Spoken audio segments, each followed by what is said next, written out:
moment of inertia of a rectangle. So earlier we had some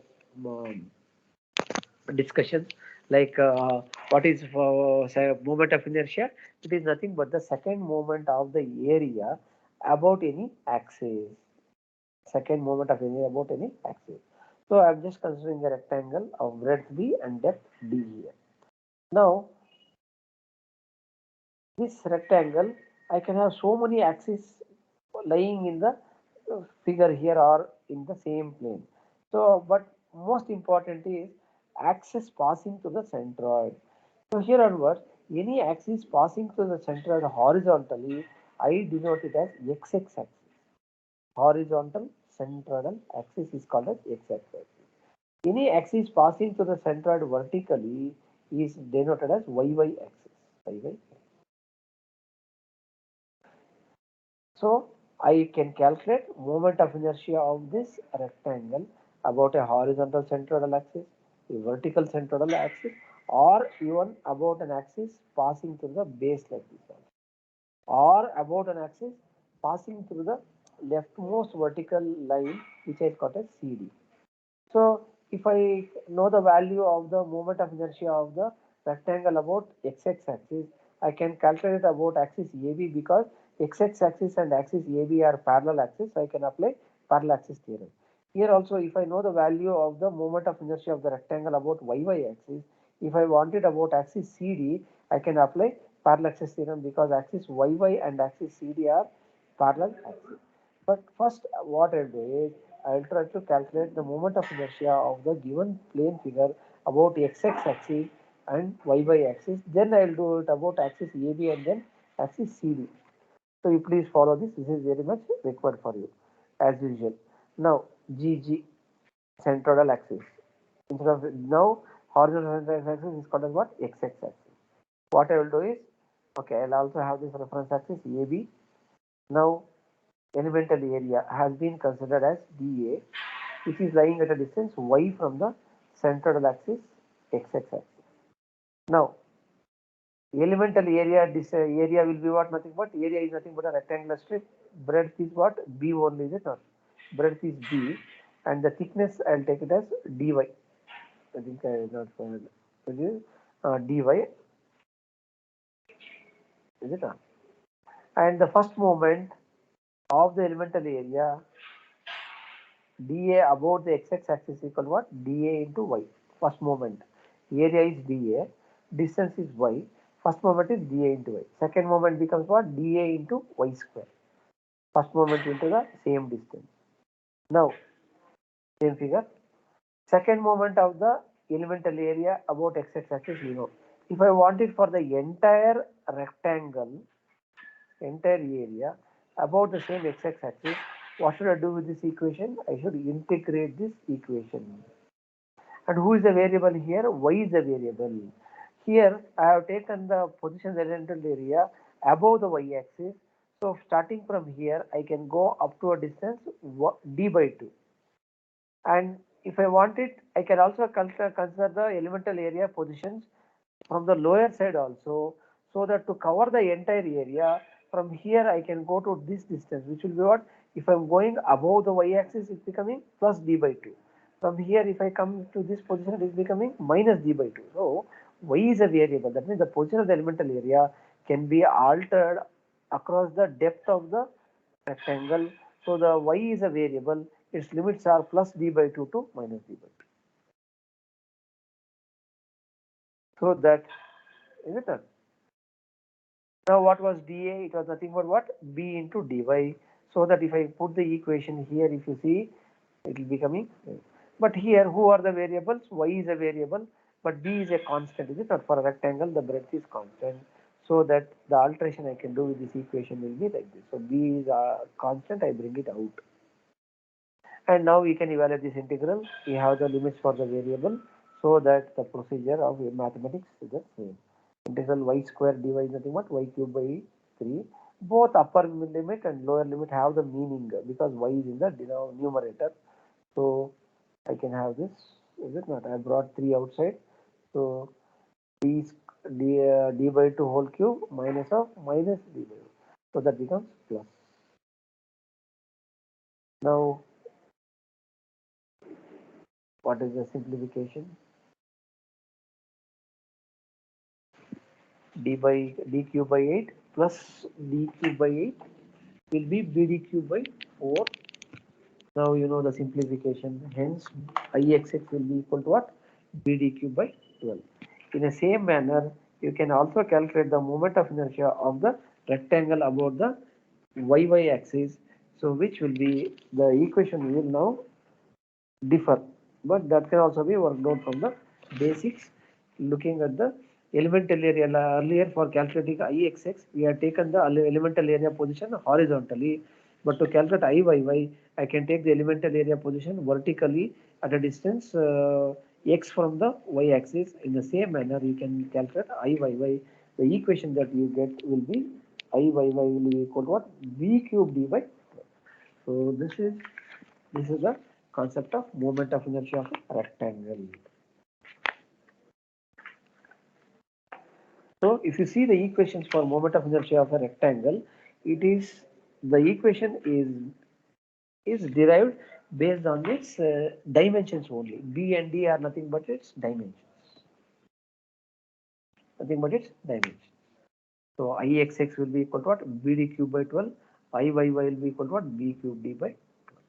But in our practice, we see other geometric areas, elementary geometric areas like triangle, circle, semicircle, quarter circle. But from civil engineering point of view, much of our cross-sectional areas, you take a column, you take a beam, you take any other members, you will see more of rectangles only. But triangles, circles are not of much importance.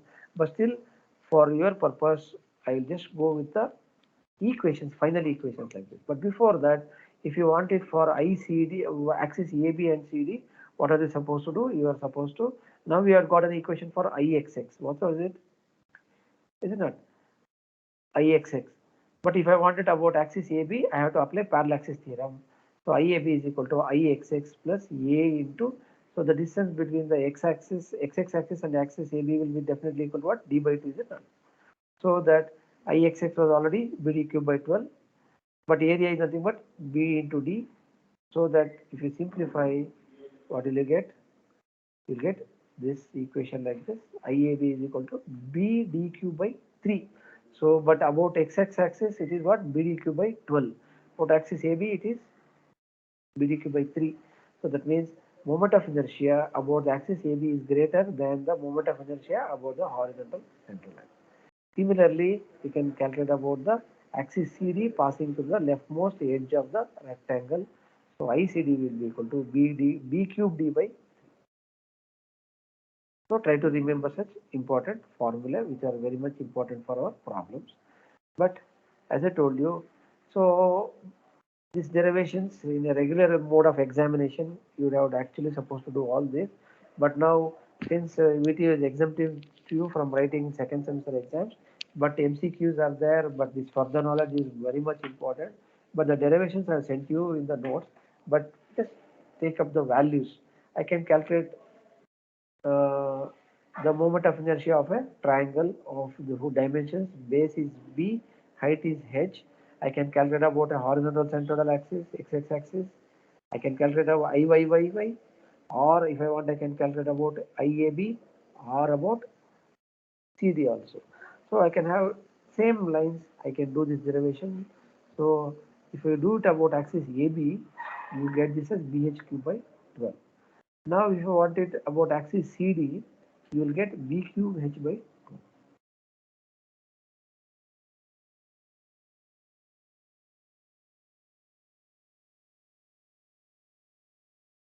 But now you please observe, this is nothing but your X bar. What will be X bar in a right angle triangle? This will be definitely B by 3. So to calculate ICD, IYY, or this Y bar also is equal to what? H by 3. Now XX axis and axis AB are what? They are parallel centroidal axis. So since I have got AB first, I can get IXX also. So if you solve for this, you will get it as BHQ by 30. Similarly, IYY also can be derived as B cube H by. So these are the equations for triangle. So you please remember this, which will be required for answering your MCQs for tester in this chapter.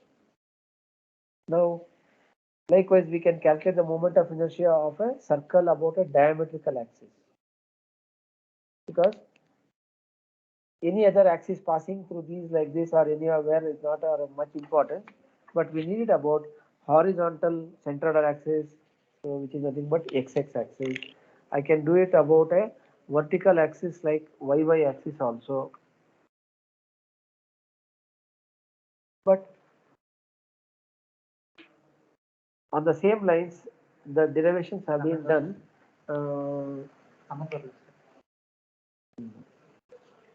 Also done. Ixx you can derive it as 5d power 4 by 64. 5d power 4 by 64.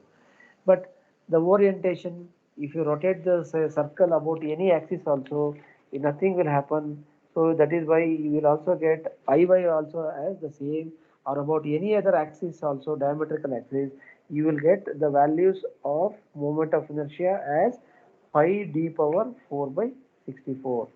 So if it is radius given, you can change the formula, or in the place of d, you can substitute as r is equal to what? D as 2 or 2r, you will get a different equation. So, but for a circle, we try to remember it like this. But apart from that, you should also be well versed about what IZZ. What is IZZ?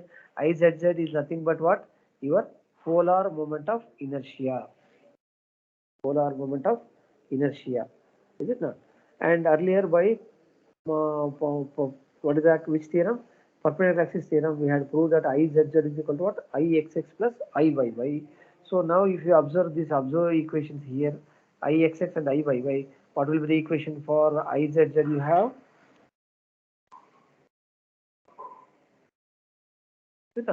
So on simplification, you will get this as IZZ. Now please observe the equations for IXX, IYY and IZZ.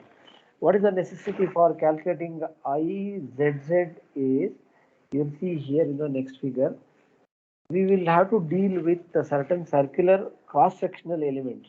So elements which are having cross sections as circles, which are nothing but what? Shafts. So if you see here, you see a shaft which is used in a motor or a turbine, is it not like this? So the cross section is circular, is it not? Where do we see them? We see shafts being used in turbines, motors and all. So what is happening here? On a shaft, we apply a turning moment. Okay, turning moment. So we try to rotate the shaft. But if you observe the cross section is lying in one plane. The cross section is lying in one plane, but the axis of the shaft, which you see here.